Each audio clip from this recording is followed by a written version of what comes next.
Today I'm going to show you what we do with this crazy looking box.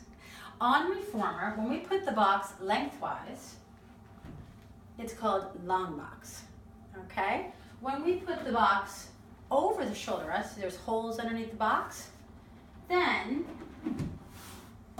that's called short box, okay? So this basically just brings you up at a higher level when you do different exercises on the reformer.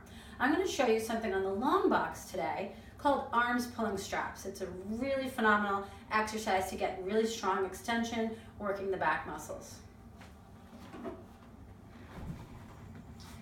Now in Pilates school, they did teach us to very carefully get on and off the box, okay? So it's right hand, right leg, left leg. I'm lying down on the box. Chest is off the box just a little bit. Okay, so my jaw bra is right at the edge. I'm going to reach down and hold onto these straps. For this exercise, instead of holding onto the loops, I'm going to choke up on the straps. What that means is that you typically hold above the buckle. You can circle your hands around. Now my legs are engaged, but they're not lifting.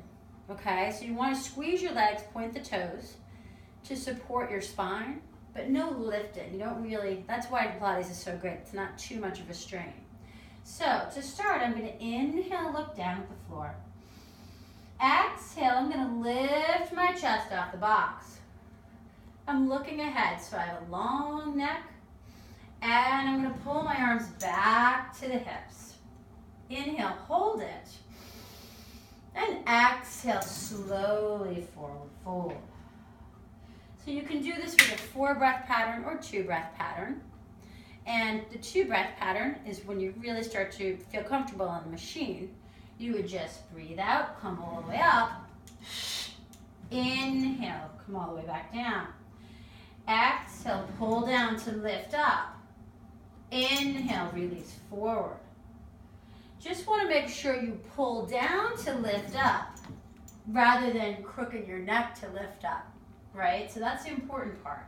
I'm really drawing my chest off the box and bring it back. So that's a really nice extension for you on the machine.